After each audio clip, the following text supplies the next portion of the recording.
Hello friends, welcome to our channel MNP knowledge school. Income tax बचाना हो तो काफ़ी लोगों को काफ़ी दिक्कत होती है। उन्हें पता नहीं होता है कि टैक्स बचाने के लिए क्या क्या ऑप्शंस मौजूद हैं। और आप में से कई लोगों को जान के हैरानी होगी कि कई लोग अपना टैक्स कटवा भी लेते हैं क्योंकि उनको पूरी तरीके से इसका नॉलेज नहीं होता है कि जो टैक्स उनका कटा है उसमें से मैक्सिमम अमाउंट या कई केसेस में पूरा पूरा अमाउंट या तो उनका कटेगा ही नहीं या वो आईटीआर फाइल करके वापस भी ले सकते हैं।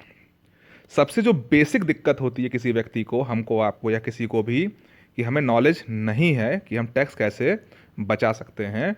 तो जब मार्च का महीना आता है, जब हमारे ऑफिस से जब दबाव होता है कि आप अपने टैक्स बचाने के लिए क्या क्या इन्वेस्टमेंट किए हैं और हम नहीं प्रस्तुत कर पाते हैं, तो फिर हम टैक्स कटवा ही लेते हैं। हम सोचते हैं कौन टेंशन ले।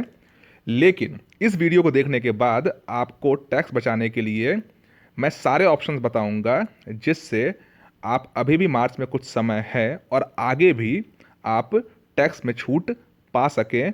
क्या क्या ऑप्शंस होते हैं डिटेल में आइए इस वीडियो में जानते हैं। तो आइए वीडियो शुरू करते हैं।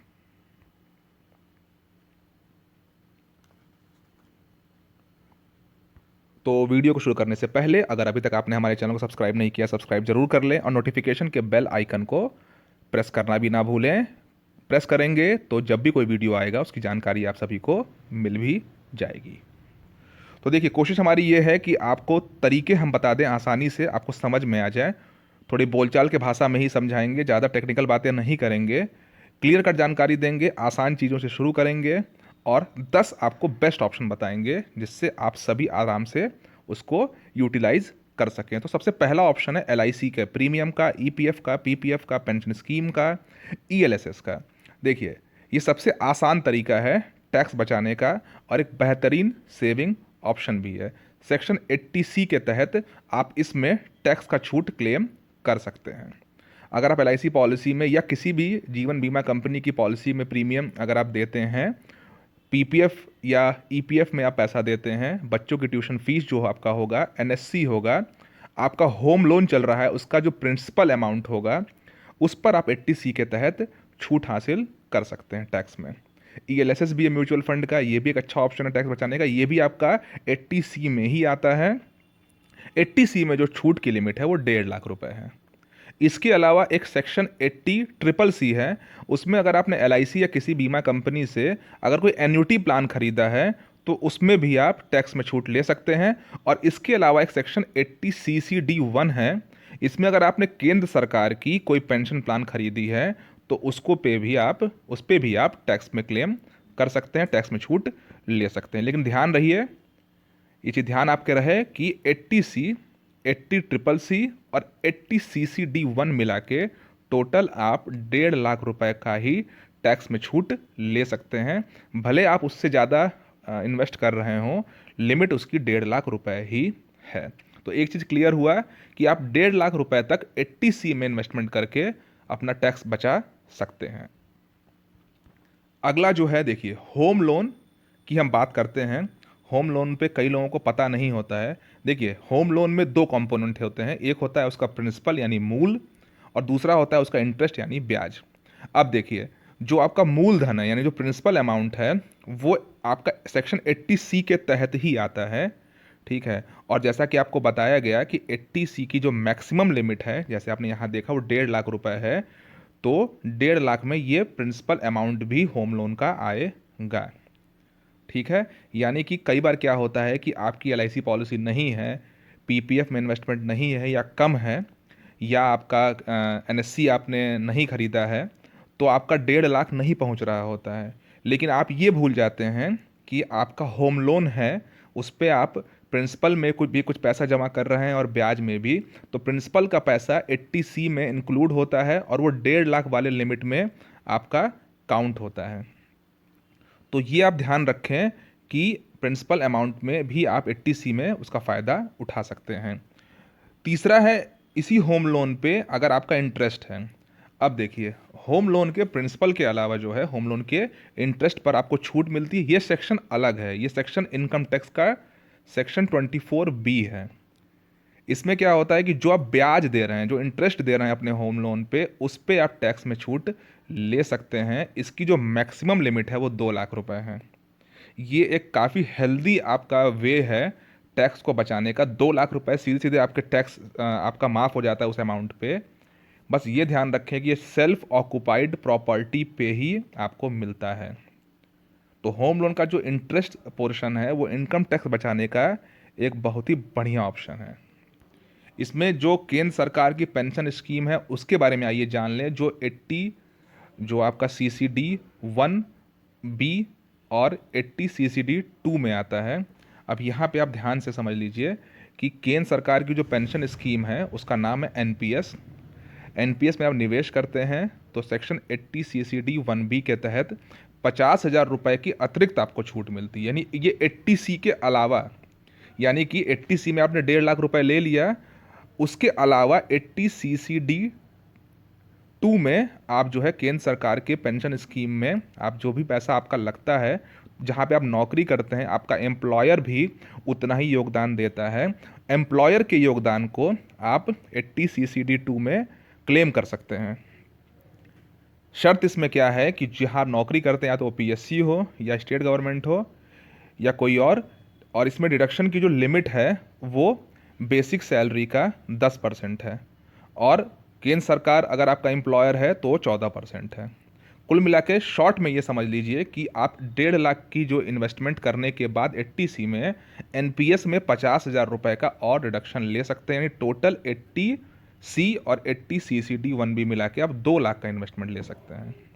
जो आपका एम्प्लॉयर जो जो पोर्शन कंट्रीब्यूट करता है आपके एनपीएस अकाउंट में, उस पोर्शन पे।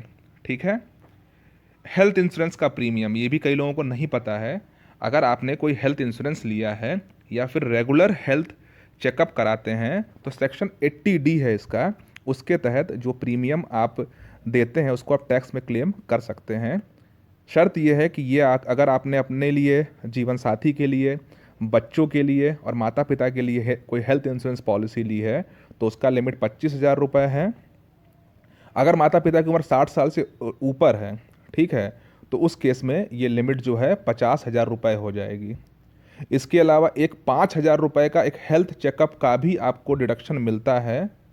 ये भी ध्यान रखिएगा, ये प्रिवेंटिव हेल्थ चेकअप बोलते हैं। कई लोग इसको नहीं लेते हैं। कई लोग हेल्थ चेकअप कराए होते हैं लेकिन ये 5,000 की जो छूट होती है वो नहीं ले पाते हैं इनकम टैक्स, जब वो ITR फाइल करते हैं या अपने जहाँ नौकरी करते हैं वहाँ पे उसका प्रूफ नहीं दे पाते हैं। अगर आपने हेल्थ चेकअप कराया है तो 5,000 रुपये का एडिशनल डिस्काउंट जरूर लीजिए। ठीक है। तो यहाँ तक आप समझ पाए होंगे कि काफ़ी बारीक चीज़ें हैं और कॉमन चीज़ें भी हैं, लेकिन कई बार हम लोग का ध्यान नहीं जाता है, इन चीज़ों से भी टैक्स बच सकता है। अब आइए थोड़ी सी टेक्निकल चीज़ों पर पहुँचते हैं। अब किसी के यहाँ कोई हैंडीकैप्ड जो डिपेंडेंट है, विकलांग आश्रित है, उसके इलाज या उसके रखरखाव पे होने वाले जो खर्च होते हैं उसको आप क्लेम कर सकते हैं। मैक्सिमम लिमिट जो है 75,000 है, और अगर किसी की अपंगता 80% से ज़्यादा है तो 1.25 लाख तक का भी टैक्स डिडक्शन हो सकता है। तो अगर किसी के परिवार में कोई हैंडीकैप्ड व्यक्ति है, उसके इलाज पे खर्च हो रहा है, तो उसमें भी 75,000 और 1.25 लाख तक का जो है टैक्स का डिडक्शन क्लेम किया जा सकता है। इसके अलावा देखिए, मेडिकल ट्रीटमेंट की पेमेंट पे भी जो है टैक्स में छूट मिलती है। कई लोगों को नहीं पता होता है, सेक्शन 80DD 1B है। इसके तहत खुद या किसी आश्रित की किसी विशिष्ट बीमारी के इलाज के लिए भुगतान किए गए 40,000 रुपये तक की कटौती क्लेम की जा सकती है, और अगर व्यक्ति सीनियर सिटीजन है तो 1 लाख तक की लिमिट है। ये सब जानना जरूरी इसलिए है कि किसी न किसी के परिवार में ऐसे केसेस होते हैं और उनको पता नहीं होता है कि उसके थ्रू वो टैक्स में छूट ले सकते हैं, इसलिए जानकारी आप सभी को होनी चाहिए। एजुकेशन लोन की बात करें, इसके भी ब्याज पर जो है छूट मिलती है। अच्छी बात क्या है कि अनलिमिटेड बेनिफिट है। टैक्स क्लेम उसी वर्ष से शुरू हो जाता है जिस साल आपने लोन चुकाना शुरू किया है। अगले 7 ईयर्स तक, 7 साल तक इसका फ़ायदा मिलता है। कुल 8 साल तक आप टैक्स में छूट ले सकते हैं। 2 बच्चों के एजुकेशन लोन पर एक साथ छूट आप ले सकते हैं। अगर 2 बच्चों के लिए 10% ब्याज दर पर 25-25 लाख रुपए का आपने लोन लिया है, यानी टोटल 50 लाख रुपए लोन लिया है, तो 50 लाख का 10% यानी ईयरली आप 5 लाख तक के ब्याज पर जो है वो टैक्स में छूट ले सकते हैं। यानी किसी ने अगर हायर स्टडीज़ के लिए अपने बच्चों के लिए एजुकेशन लोन लिया है तो जो भी आप ब्याज दे रहे हैं वो अनलिमिटेड बेनिफिट है, यानी कि 5 लाख से ऊपर भी हो सकता है, तो भी आपको पूरा पूरा पैसा टैक्स में छूट मिल जाएगा। इलेक्ट्रिकल व्हीकल्स की बात करें, सेक्शन 80 EEB है। इसके तहत अगर आपने कोई इलेक्ट्रिक गाड़ी खरीदने के लिए लोन लिया है तो जो उस पर आप ब्याज दे रहे हैं उस पर भी 1.5 लाख तक का आपको छूट मिलता है। ये ध्यान रखें कि 31 मार्च 2023 से पहले अगर आपने कोई गाड़ी ली है तो ही आपको इस इलेक्ट्रिकल जो भी व्हीकल है उसकी लोन पे जो ब्याज देते हैं उस पर छूट मिलेगा। और एक HRA का 10वां जो है आपको ऑप्शन बता दें, कई लोगों का जो HRA मिलता है वो सैलरी का हिस्सा नहीं होता है, तो उसके लिए सेक्शन 80 G है, उसके तहत आप हाउस रेंट पेमेंट जो है क्लेम कर सकते हैं। अगर आपकी कंपनी HRA दे रही है तब आप 80GG में इसको क्लेम नहीं कर सकते हैं, उसके लिए फिर HRA के लिए आपको अलग से क्लेम करना पड़ेगा। तो ये 10 ऐसे ऑप्शन आपको बताया गया जो कहीं ना कहीं कुछ लोग जानते भी होंगे और बहुत से लोग नहीं जानते होंगे, जिसके थ्रू आप जो हैं टैक्स बचा सकते हैं। अगर मन में कोई सवाल हो तो पूछिए, वीडियो अच्छा लगा हो इसको लाइक करिए, लोगों से शेयर करिए और चैनल को सब्सक्राइब करना बिल्कुल मत भूलिएगा। नमस्कार।